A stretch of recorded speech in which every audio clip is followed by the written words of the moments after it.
There are moments in life that stop you completely.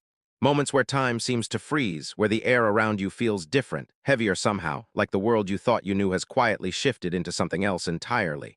Most of us have had at least one of those moments. A sound you couldn't explain. A feeling that someone was standing just behind you, even though the room was empty. A dream that turned out to be something far more than a dream.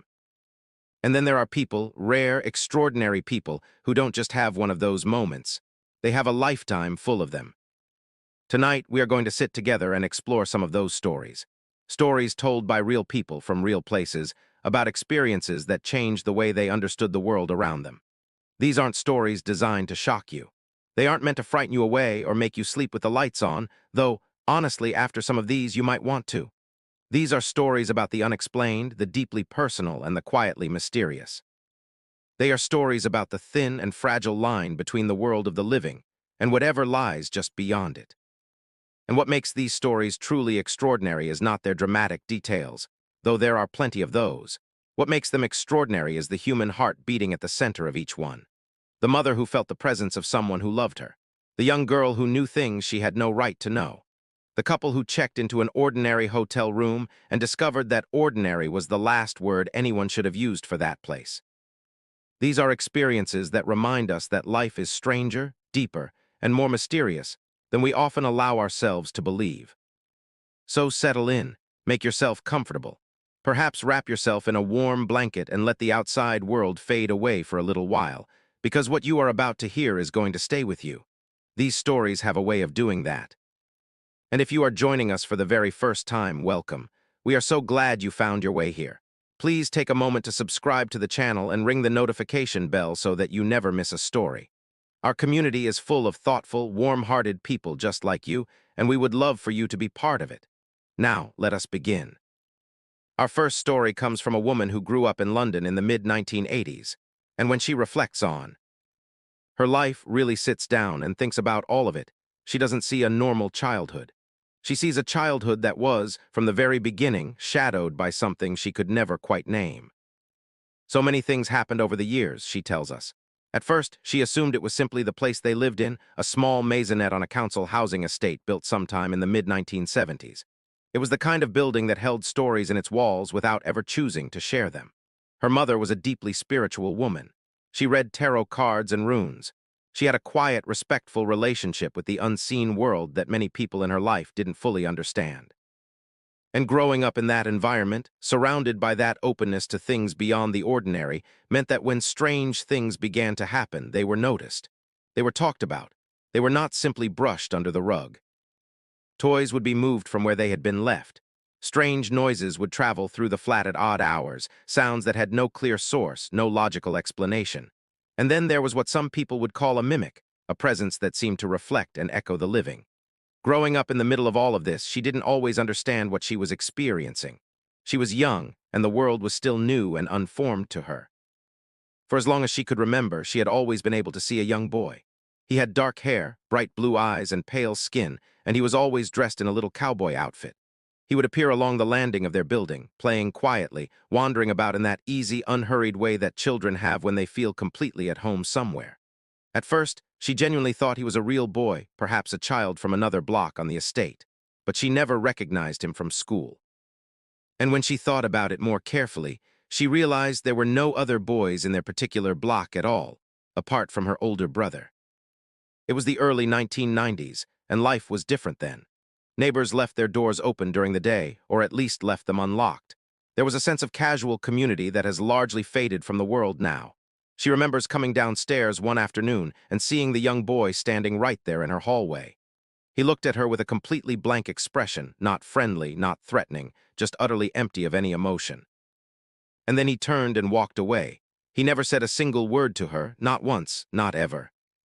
Around the same time, she began to notice hushed, worried conversations between her mother and her mother's friends. These conversations were about her older sister, who was 5 years her senior, and her imaginary friend. Her mother seemed genuinely troubled by the situation because her sister was no longer a small child. She was a teenager, and she was still clinging to what her mother saw as a childish fantasy. But more than that, her sister had been getting into serious trouble, behavior that was completely out of character for her.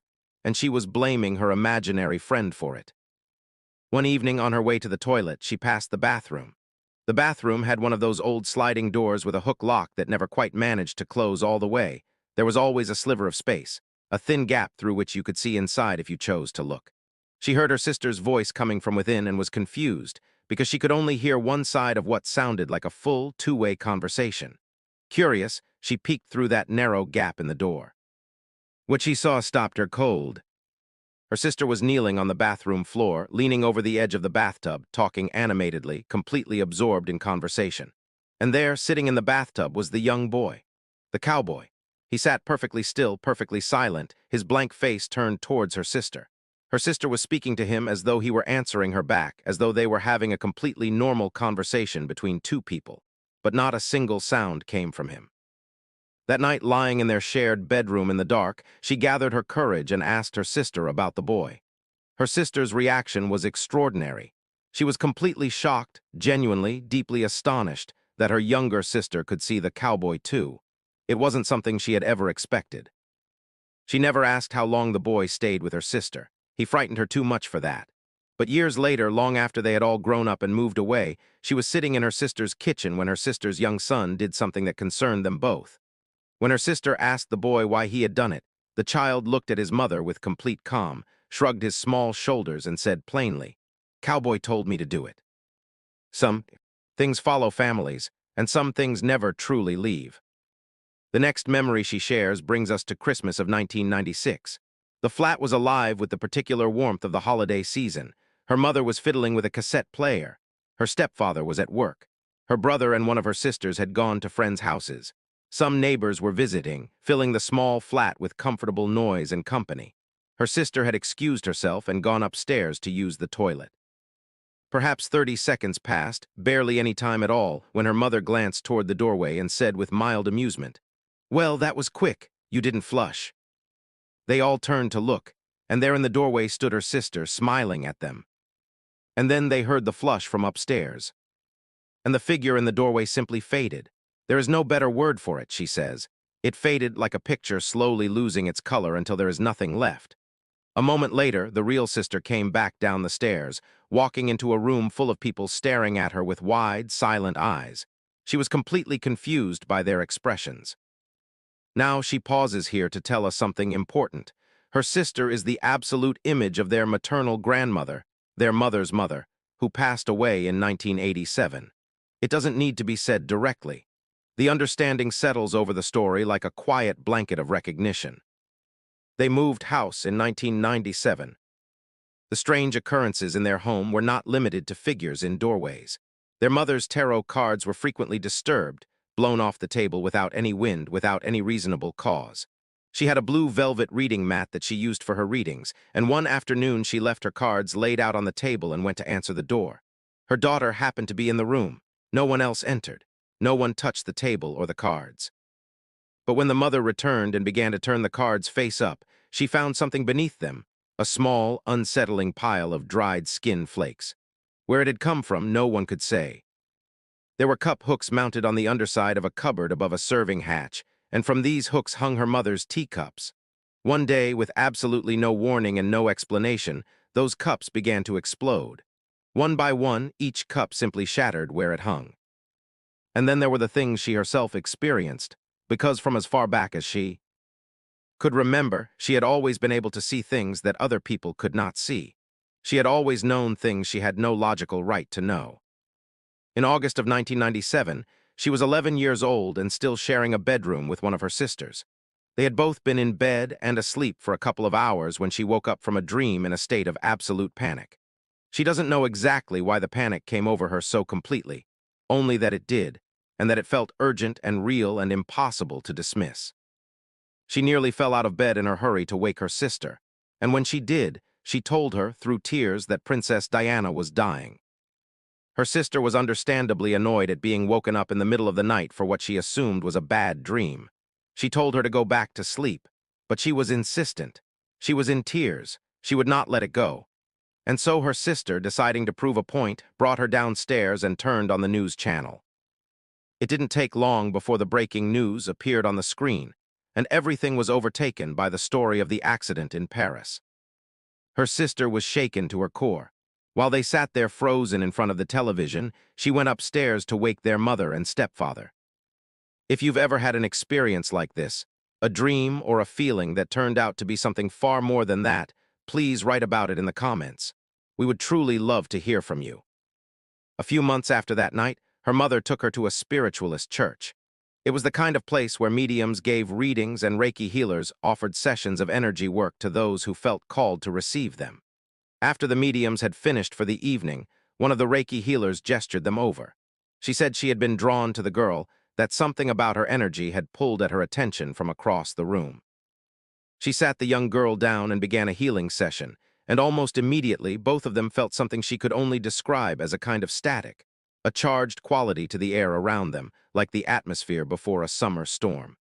The healer knelt in front of her and asked, with genuine curiosity rather than alarm, "How long have you been a spiritual bridge?"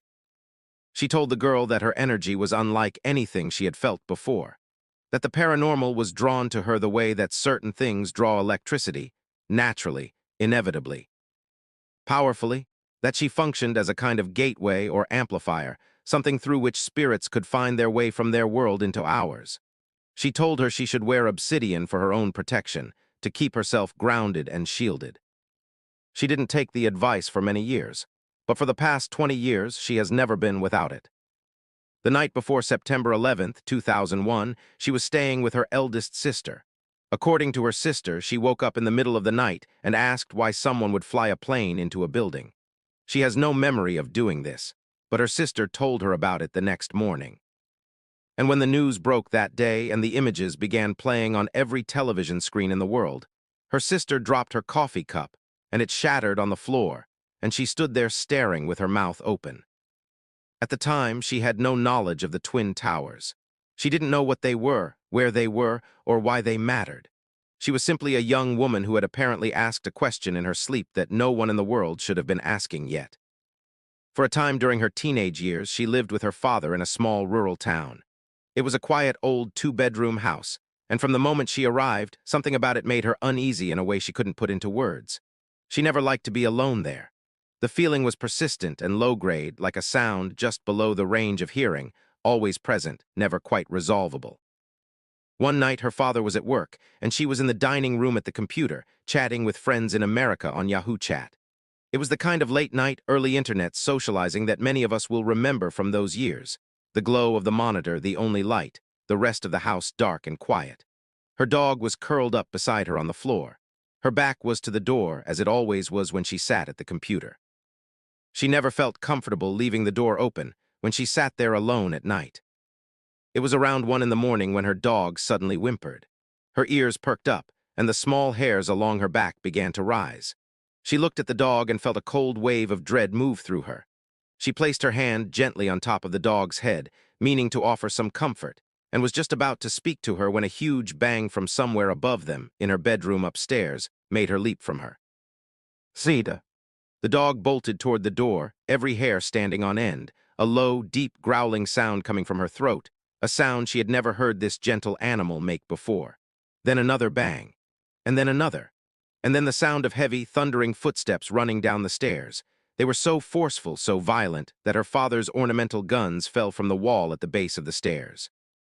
The footsteps stopped at the door. Her dog began backing away, retreating toward her in fear. And then the door began to shake. It shook with a force that felt wild and purposeful, rattling in its frame as though something enormous was throwing itself against it from the other side. It felt like it lasted forever, though in reality it was probably no more than 10 seconds. And then the door burst open so violently that one of the wooden panels cracked straight through. There was no one there. She stood frozen, her dog now trembling and cowering at her feet, still growling at the open doorway.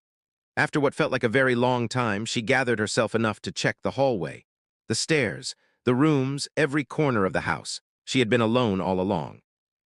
Her friends on the other side of the chat window were frightened too, because they had heard it. She tells us that these experiences have grown rarer as she has gotten older. The visions, the sounds, the things that appear at the edge of vision, they come less frequently now. But the sensing has never left her. She can always feel when something is nearby, whether she can see it or not. A friend of hers has a childlike spirit living in her home. He doesn't like the vacuum cleaner. When she told her friend this, the woman laughed and said she already knew because the vacuum cleaner would switch itself off while she was using it. Perhaps 14 years ago, she woke in the middle of the night to find a very elderly man standing beside her bed, looking down at her sleeping husband. He was dressed in traditional Southern Indian clothing. She felt no fear at his presence, only warmth, only love, like the memory of sunlight on your face. She had no idea who he was, so she simply mentioned to her husband the following morning that he had received a nighttime visitor. Her husband was skeptical, so she left it at that. The following January, they traveled to India to visit her husband's family, and on a shelf in the family home there was a photograph, a man, in traditional Southern Indian clothing, the same man who had stood beside her bed. It was her husband's late grandfather. So is she haunted? Or is she simply what that Reiki healer recognized her to be all those years ago, a spiritual bridge, a channel through which the unseen world finds its way into ours? She leaves that question open. She says it is for you to decide. Our next story takes us somewhere very different, to the island of Bali, Indonesia, and a night that began as an ordinary holiday and quickly became something far harder to explain. The storyteller checked into a place called the Sterling Villas in Uluwatu for a one-night stay. And as it turns out, these villas happen to sit directly next door to the abandoned Windham Dreamland Resort, a massive, decaying property that the locals have very particular feelings about. During the day, everything was perfectly normal. They went out early in the evening, around 7 o'clock, and returned a couple of hours later. Before leaving, they had made sure to leave the air conditioning running in their room, the bedroom, which was a separate building from the living and kitchen area, so that it would be cool and comfortable when they came back. The first thing they noticed upon returning was that the air conditioning had switched itself off. Now, on its own, that's not necessarily alarming. Air conditioning units can be temperamental, particularly in older properties. They switched it back on and went for a swim in the pool. When they got out and returned to the room, it was off again. About half an hour after that, one of them went back inside to turn off the air conditioning and retrieve a water bottle to make tea. While making tea in the living area, which, again, was an entirely separate unit from the bedroom, she caught something in the reflection of a mirror. The television in the bedroom was on. She called out to her friend and asked if she had switched it on. No, her friend said she hadn't. Maybe it was a ghost, her friend said, half joking. The moment those words left her mouth, the television switched itself off. The mood in the room changed immediately. They were properly frightened now. And then her friend admitted something she had been holding back. Earlier in the evening, while getting ready to go out, she had seen something in the mirror's reflection, a figure, entirely black, walking across the area near the pool and the table. She had thought at first that it was her companion, but her companion hadn't been dressed in black. She hadn't mentioned it because she hadn't wanted to cause alarm before they had even left for the evening. They decided not to overthink it. They went to bed. Before turning in, one of them had left her cup and teaspoon on the outdoor table near the pool. She had set the spoon on top of an empty paper creamer packet, a small, practical detail, so that the spoon wouldn't drip tea onto the marble surface of the table. In the dark of their room, they lay there in silence, trying to settle. And then they heard it, a sound clear and deliberate coming from outside, the unmistakable sound of a teaspoon being placed down on a marble table, not dropped carelessly, not knocked over by a breeze, placed with a certain amount of force as though by someone who was right there and perfectly aware of what they were doing. They were terrified, and so, naturally, she reached for her phone and began searching for reviews of the Sterling Villas on Google. What she found did not help. One review read, "All 5 of us experienced supernatural activities during our stay." It went on to describe how locals confirmed that the neighboring abandoned Windham Hotel was haunted, that figures of light could be seen moving through the darkened property at night, even though the electricity had long since been disconnected.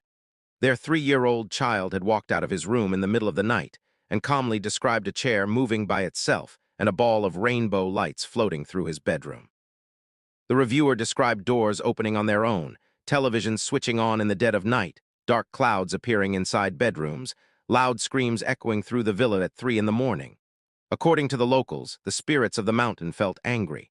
They felt disrespected by the waves of tourists and construction that had transformed their sacred landscape. The family had checked out early because it had become simply too much to bear. They packed their things and prepared to leave immediately.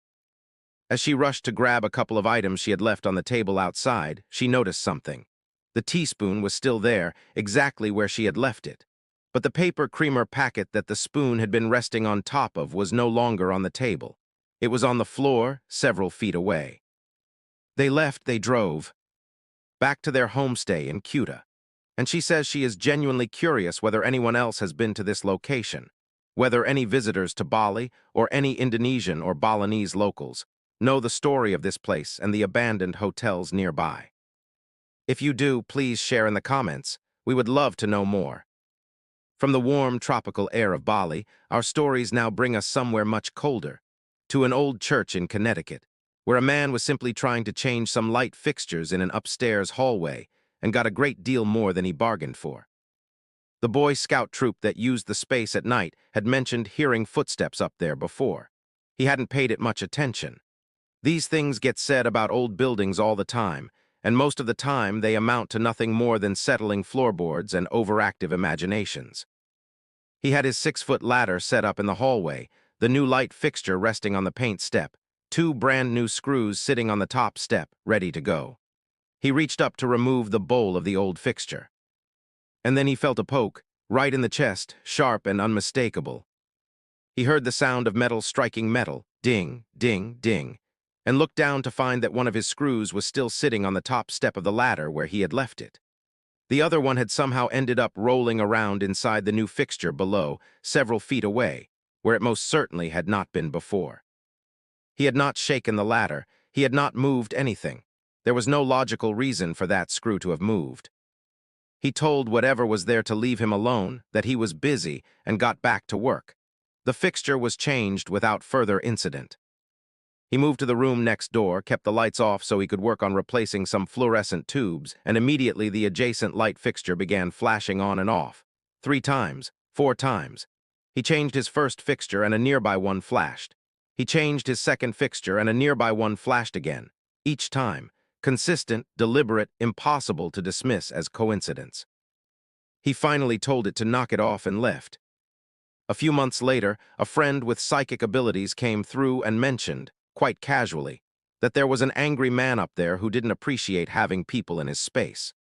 Apparently, the Phantom had been doing his level best to drive the maintenance work away. Now, like this video, if these stories are giving you chills, and please share it with someone you care about who loves a good mystery. It means the world to us, and it helps more people find their way to our community.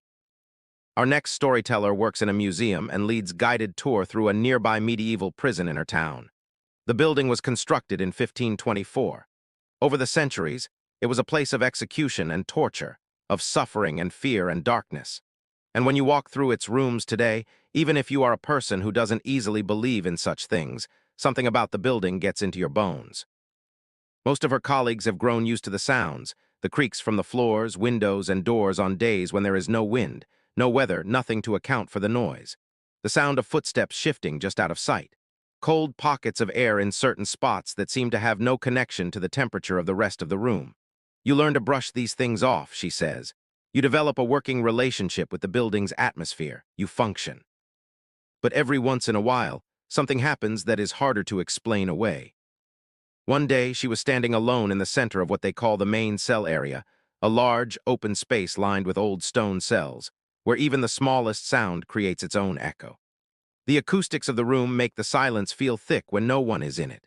She was waiting for a tour group that was running slightly late, checking the time, wondering if they had perhaps come in through a different entrance. She turned to look toward the doorway, and she saw it. Right at the edge of her vision, just at the threshold of the doorway, a shadow figure passed by. It wasn't vague. It wasn't a trick of the light or a shapeless smear of darkness. It had a perfectly clear human outline, the unmistakable shape of a person walking quickly across the entrance. The movement was smooth and purposeful, like someone who knew exactly where they were going and wanted to get there without being noticed.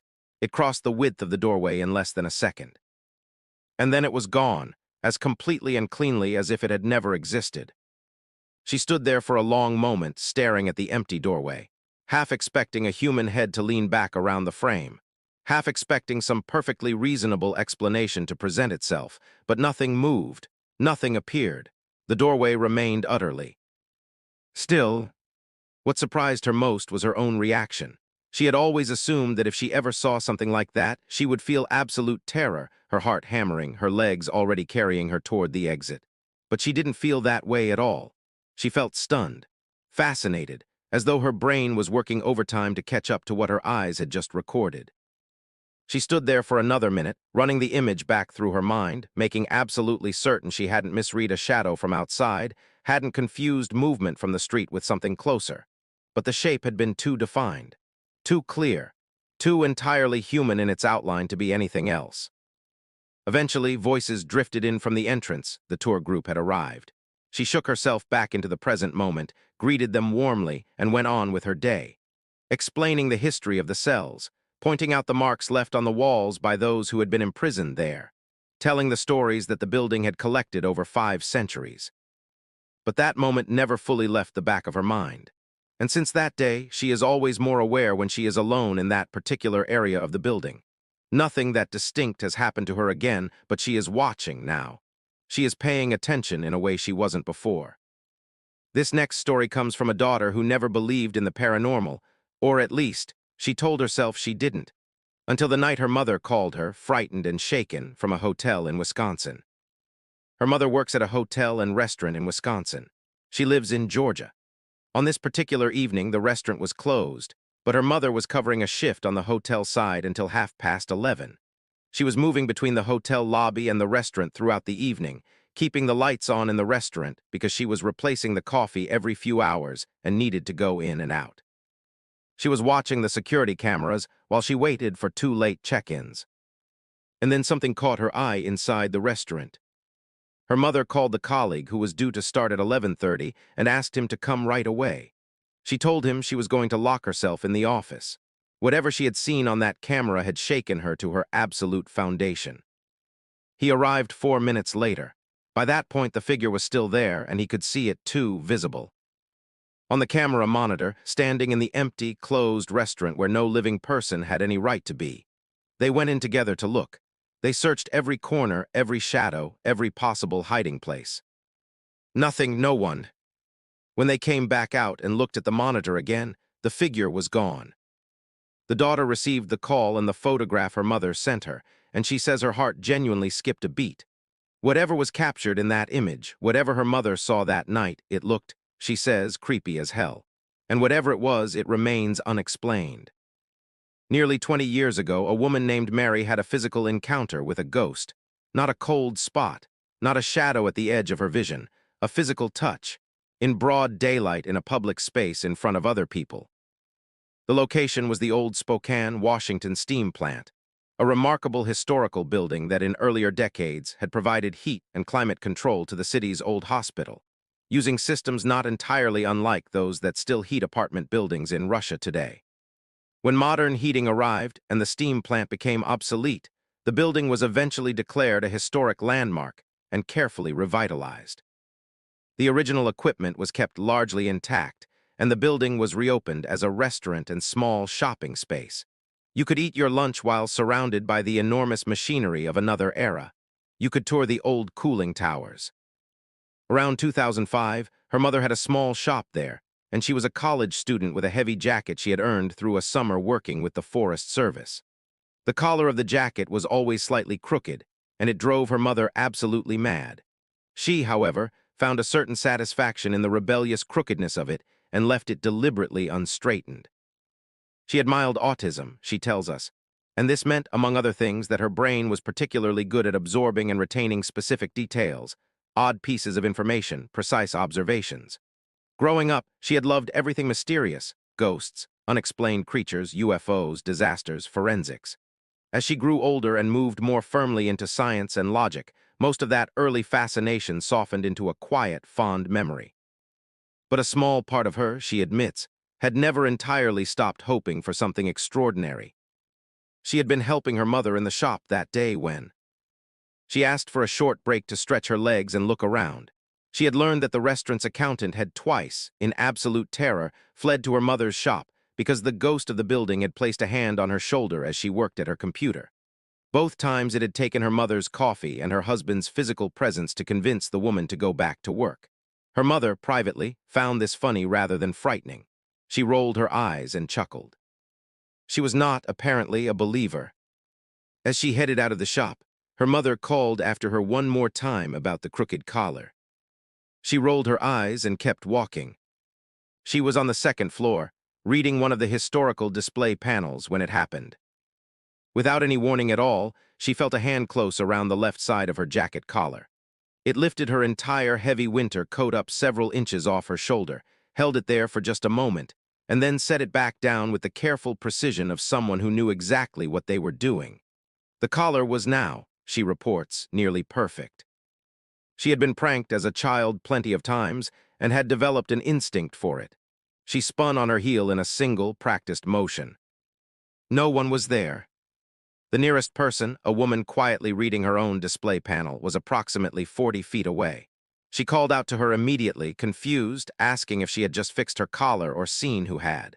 The woman looked at her with genuine bewilderment. She had been nowhere near her. They were the only two people on the floor. And then the woman's face went pale. She began to stammer something about having to leave, and she did. Her reaction confused the storyteller until the memory of the terrified accountant came back to her clearly. She also decided it was time to go, and this is where her autism, she says with a self-aware smile, actually served her very well. Because as far as she was concerned, this needed to be reported to the proper authorities immediately. She flew down the stairs, told herself briefly that the police could do nothing, and headed to the restaurant to find the manager. When he came out and she explained what had happened, he laughed and congratulated her. She had, he said, met the ghost. He explained that many people believed an old employee from the steam plant's working days had never quite left the building after his death. He was a benign spirit, gentle, curious, never frightening anyone deliberately. His particular interest was in new technology, in what people were doing that he didn't yet understand. He had been observed by many different witnesses, placing a hand or a presence on people's shoulders as they worked, the gesture of someone looking over your shoulder and silently asking, "What are you doing there?" As she processed all of this, the manager patted her on the shoulder, thanked her for telling him, and admitted on his way back to the kitchen that a heavy jacket collar being neatly straightened was a new one, even for their resident ghost. She went back to her mother's shop in a state of complete adrenaline-flooded shock. She expected skepticism. Instead, her mother quietly admitted that she had, a time or two, felt as though she were being watched in her shop, and that a painting recently hung by a new artist had been bothering her, because she was almost certain she had seen the eyes move. She quoted the restaurant manager to her mother, "Don't worry, the ghost has never harmed a living soul." And in the weeks that followed, once the adrenaline faded, she found she was genuinely thrilled about what had happened. As ghost encounters go, having a protective, curious old gentleman gently fix your jacket collar was, she reflected, about as pleasant an experience as one could reasonably hope for. Our next story comes from a young man who spent a month on night shifts at a castle hotel. A beautiful, historic property that happened to be empty at the time due to carbon monoxide-related closures. Just him, the janitor, and all that silence. They had good rum, good gin, good whiskey, and plenty of time. Most nights were quiet, ordinary, the particular, specific boredom of a night shift in an empty building, sitting in the office, talking or not talking, watching the clock. But one night, around 2 or 3 in the morning, as they sat together in the office, they heard footsteps. The second floor was made entirely of wood. In the deep silence of an empty castle at 3 in the morning, wooden floors do not keep secrets. Every footfall was clear and unmistakable, the sound of someone walking, deliberately and steadily, across the floor above them. They looked at each other. They went upstairs. There was nothing, no open windows, no broken doors, no sign that anyone had entered the building. Every room was closed and undisturbed, but the footsteps had been clear. They had both heard them, and so they waited, and eventually the footsteps came again. Their boss reviewed the security footage the next day and found nothing to explain it. The footsteps returned several more times over the following weeks, and they never found anyone. Now we come to a story that is gentler in tone than some, but no less remarkable for that. A woman who managed an old historic boutique motel on the coast, a property built in the late 1800s, passed down through generations of the same family like a carefully kept secret. Not long after she started managing the place, she met the great-great-grandson of the original owner, a man who would come by occasionally and sit with her and tell stories about the property's long life. Some of what he shared stayed with her far longer than she expected. There was a hidden tunnel somewhere on the grounds, he said, used in the early days for purposes he never fully explained. There had been many deaths over the years, guests, accidents, illnesses, the accumulated losses of a very old place. And then there was the story of the bride, a young woman who had fallen from one of the upstairs windows on her wedding day. He stated it plainly, without drama. Just the facts, offered quietly across the table.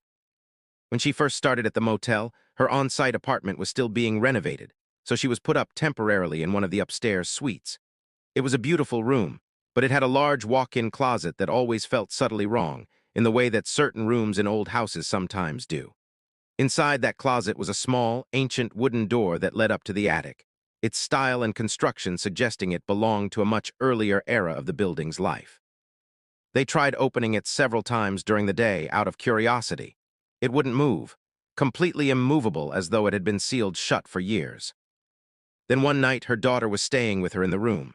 Her dog was curled near the foot of the bed, and without any warning the dog began to growl, low, continuous, deeply focused. Her fur rose along her spine. Her eyes were locked onto the closet, absolutely unblinking.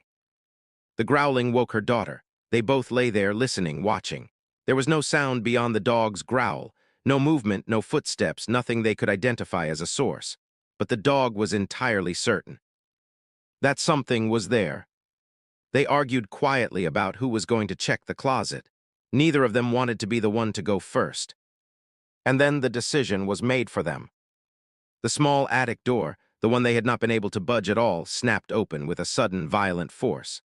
The dog transformed in an instant from low growl to full-scale panic, scrambling for the bedroom door, throwing herself against it, desperate to escape. Her daughter burst into tears, and whatever bravery she herself had been quietly holding onto simply evaporated. They left the room. They didn't investigate. They didn't try to reason it out. They just left. And the following day, they moved to a different room entirely. From that point on, her dog refused to go upstairs in the motel, not for any reason, not for any amount of coaxing or calling or gentle encouragement. She would walk to the bottom of the staircase and stop, her paws planted, her body entirely still. And that was as far as she would go. She managed the motel for years after that night, and nothing else happened to that degree. But there were always the smaller things. The sounds of checker pieces being moved in the empty lobby late at night, and when she checked the security camera, the lobby would be entirely empty. The feeling of never quite being alone, even when she most certainly was. The figure near the window where the bride had fallen. You would catch it at the edge of your vision sometimes, and if you looked directly, it would still be there for a moment, just a moment before it was not. She says she is glad she no longer works there, but she doesn't sound frightened when she says it. She sounds like someone who has simply learned to carry a story that most people will never fully understand. What do you think happens to the people in these stories? Do you believe that some places hold onto the energy of what has happened within them? Write your thoughts in the comments. We read every single one. Now we move to a story about a family, a house, and a name that they chose as a joke, until the joke became something else entirely. When the storyteller was 10 years old, his family moved into a massive old house. A cousin was supposed to help them move in. This cousin had always been a bit eccentric, but nothing worrying, just the sort of person who marched to a slightly different rhythm than everyone else. But the moment they arrived at the new house, his behavior became suddenly and unmistakably strange. He stood in the open doorway for perhaps 10 seconds, staring into the empty hallway. Then he mumbled something about having forgotten other plans and left. Not apologetically, not with any real explanation. He simply left. And from that day forward, he never came back to the house. Not for birthdays, not for holidays, not for family dinners. No matter the occasion, he always found a reason to be elsewhere. They teased him about it. They joked that he must have seen a ghost in the doorway that day. The imaginary ghost eventually acquired a name, as imaginary things sometimes do when they are referenced often enough. They called him Daniel. If something went missing, Daniel had taken it.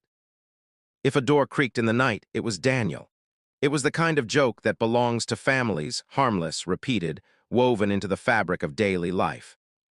But then his little sister learned to talk. Almost as soon as she was old enough to form complete sentences, she began saying things that made everyone in the family go quiet in ways that were hard to explain afterward. She would ask her parents to close her bedroom door at night because she didn't like the boy walking in the hallway. She described him the way children describe things they see every day, casually, as though it were entirely obvious. He walks slowly, she said. He just looks at me. They tried to dismiss it as imagination. Children say strange things. Children invent strange things. But the Daniel joke had suddenly stopped feeling funny. When the storyteller was about 14, his parents decided to restore the original hardwood floors under the newer flooring that had been laid at some point after the house was built. In the process of pulling up the old material, they found something tucked between the layers, yellowed sheets of paper and a small newspaper clipping, about a boy named Daniel who had lived in their house decades earlier. The article was brief and clinical in its language. It mentioned that he had developmental disabilities. It mentioned that he had died in an accident near the property. The room went very quiet. The newspaper was creepy. But what was perhaps creepiest of all was not the newspaper itself, but the realization that they had been using this child's name as a joke for years without ever knowing he had existed.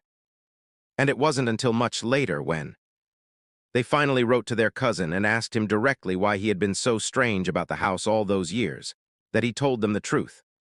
The moment he stepped into the threshold, he had been hit by an awful feeling, a feeling so powerful and so unwelcome that he had simply decided on the spot that he was not going to go inside.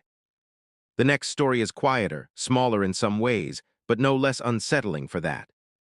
A woman was visiting her parents' home one afternoon, sitting with her mother on the living room couch, talking. And in the corner of her eye she caught something dark, pitch black, small, not the height or shape of a human being, more like the size and shape of a young child. And it moved. It leaped from one spot to another in the room with a quickness and a purpose that was unmistakably intentional. She registered what she had seen. And then, almost immediately, she saw the tablecloth on the large dining table begin to move, as though something had just passed beneath it. She began to shake. She began to cry. She described what she had seen to her mother, and they both tried as best they could to simply get on with things and put it out of their minds. 3 days later, her sister was in the bathroom. The bathroom sat directly next to the living room. She heard her sister scream. She went to check, expecting the ordinary kind of household alarm, a spider, a mouse, something small and easily managed. She grew up in the countryside. She was not easily startled by the creatures that came indoors. But when she walked into the bathroom, she froze. The frog sitting on the bathroom floor was unlike anything she had ever seen in her life. It was enormous, swollen and round, like something grotesquely inflated, utterly unlike any frog that had any business being the size it was. She backed out of the bathroom and told her mother. Her mother had an acquaintance who dealt with odd and unusual things, and she called this woman for guidance. The advice was unusual in its specificity. Catch the frog, seal it in a jar, and keep the jar closed for 5 days. If it survived, and it needed to survive, it should be taken to a river and released. Her mother did exactly that. The frog survived every one of those 5 days. She believes, reflecting on it now, that the dark shape she had seen jumping across the living room and the enormous frog in the bathroom were connected. Something had been attached to the frog, something that had taken on its own small, dark form in the living room. After the frog was released at the river, nothing further happened. Now we reach a story that touches the heart in an entirely different way. Not frightening, but deeply beautiful, and perhaps the most moving example of what it might mean when love refuses to let go of the people it treasures most. Her grandfather had always said, in his good-humored way, that when he passed, he would find a way to send signs from the other side. She had grown up very close to both her grandparents, seeing them nearly every day of her childhood, thinking of them as her second set of parents. When her grandfather died, she sat down the night before his funeral to try to write his eulogy. She wanted to use a paper she had written about him in middle school. It had been a character study for a class assignment, and her grandfather had been, in every sense, a character.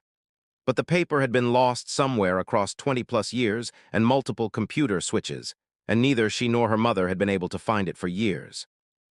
That night, as she was trying to write, her mother suddenly had an idea. She went to a specific box in storage, one she hadn't thought to check before, and rifled through it. And there it was, a paper copy of the middle school assignment perfectly preserved. They read it together through laughter and tears. She copied it into her eulogy with minor edits. It was, she says, as though her grandfather had reached through whatever separates the living from the dead and simply told her mother where to look. Before she married, she visited her grandparents' graves in another state, bringing her husband along to introduce him to the people she loved who were no longer with her. It was a meaningful, symbolic gesture, the kind of act that says, "These people matter to me, and I want you to know them even now." A year later, she and her husband eloped in Mexico. They were married on the Dia de Muertos, the Day of the Dead, the 2nd of November, and they had their wedding dinner at the resort restaurant, walking through the beautiful decorations the resort had assembled, including the traditional ofrendas, the altars built to welcome the spirits of the beloved dead. It is said that on this day, the veil between the world of the living and the world of the dead is at its thinnest. The ofrendas serve as pathways. Invitations, a way of saying, "Come back if only for a moment." Her husband was being affectionate that evening, as he always was, and he turned to her and said, "You're my licorice." Not Jelly Bean, not the nickname he always used for her, licorice.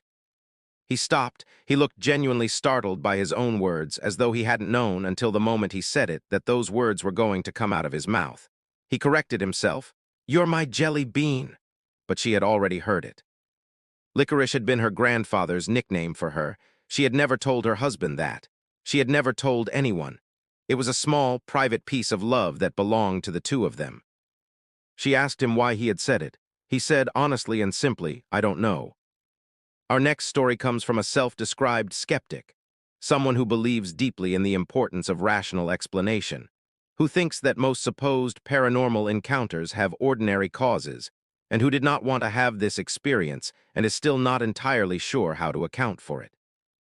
He and his cousin took a trip to Japan in 2018 as part of a large group tour. During one portion of the tour, they were exploring an enormous shrine. The property was vast, with several hours given over to exploration, and they had spent much of that time walking through its grounds with a small group of fellow travelers. As it was almost time to return to the bus, they went down a path they hadn't taken yet.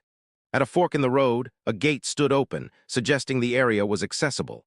Some of their travel companions were coming back up that path, and when asked what was down there, they said it was just some graves, not worth seeing in their opinion. He and his cousin turned back. The sky was overcast. A light, irregular drizzle came and went. And as they made their way back through the grounds, they saw two women sitting on a bench in the middle of an open field. The bench appeared worn, its wood weathered and old. The field itself was half dirt and half grass, the kind of field that speaks of long disuse. The women were dressed in kimonos. He had never been to Japan before. He had never seen anyone wearing a kimono in person. Naturally, he raised his new Google Pixel phone and tried to photograph them. His cousin did the same with the newest iPhone. The photos kept coming out blurry, every single one, but only in one specific way, only the faces of the two. Women refused to resolve into clarity. Everything around them was perfectly sharp, but their faces were a smear of softness, as though the camera itself were choosing not to record those particular details. He mentioned it to his cousin. "Same thing," she said. And then, almost immediately, one of the other travelers, using a different iPhone model, made the same complaint to his wife, right beside them. His photos of the two women kept coming out blurry too. 4 different people, 4 different phones, 2 different phone brands, 2 different models, all of them unable to capture the faces of 2 women sitting approximately 20 feet away in ordinary outdoor light.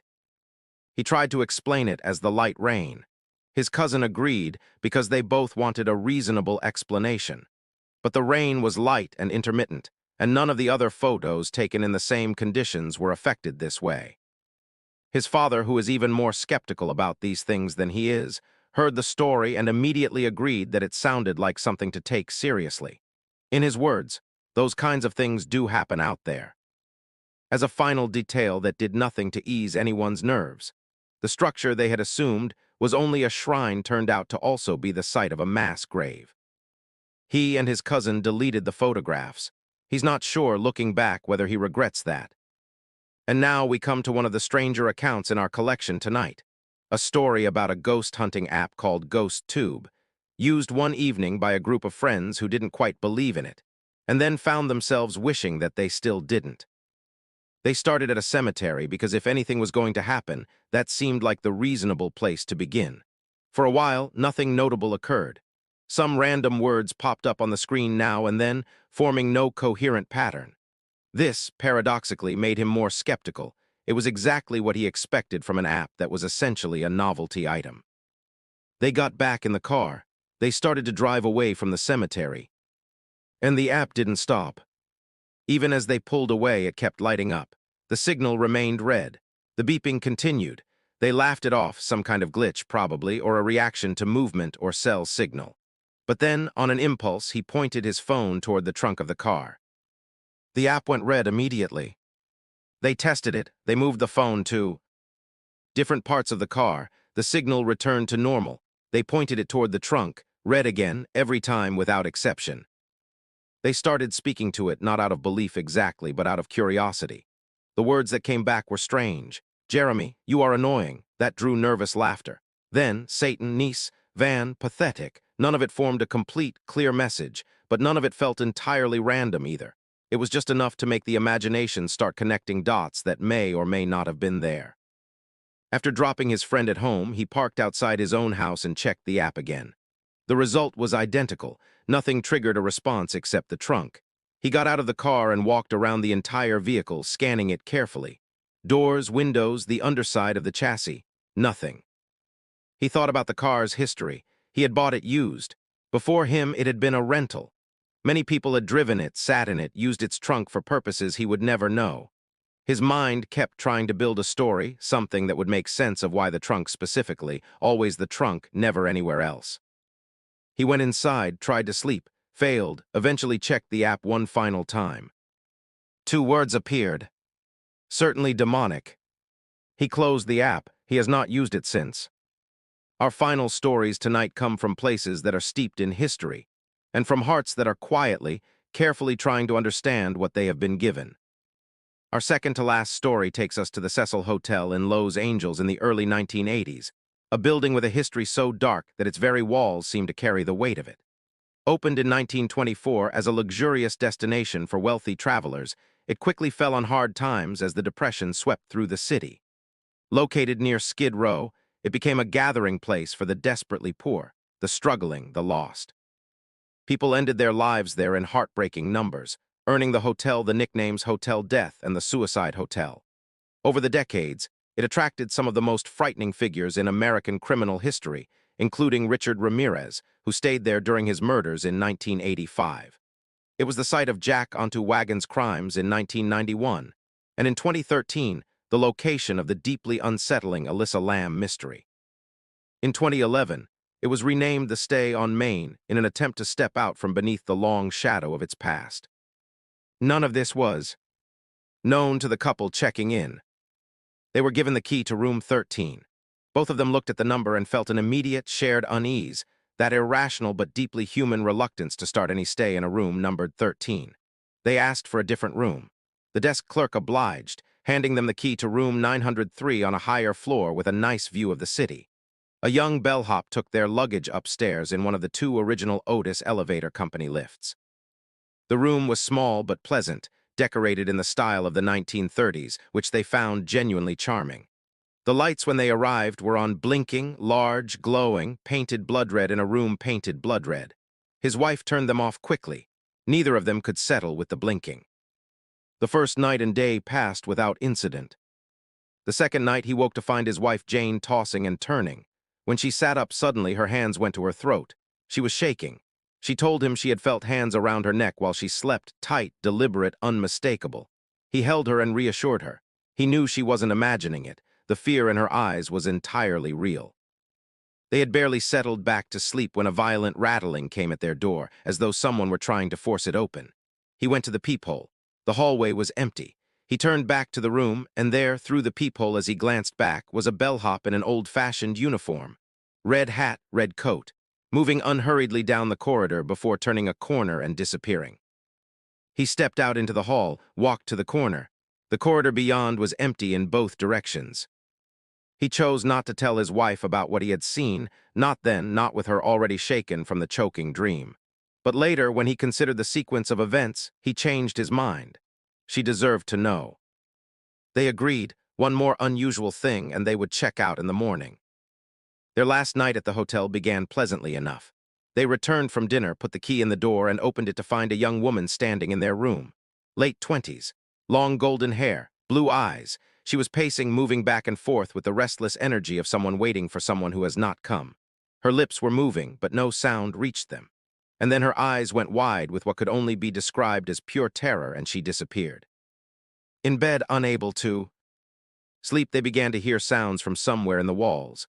A couple arguing, an older man's voice rough and harsh, a young woman's voice high and frightened and weeping, a slapping sound, a knock at what seemed like the next door, a bellhop's polite inquiry, an angry dismissal, and then, with no further warning, the sound of a window shattering.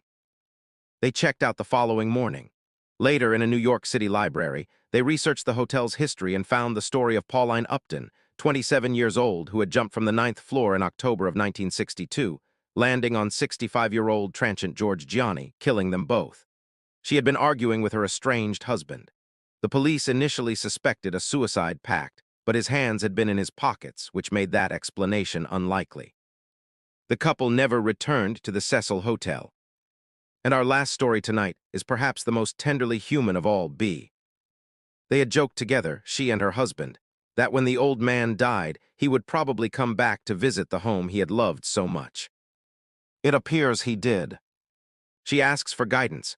She has always known how to close herself off from spiritual contact, but this man was good.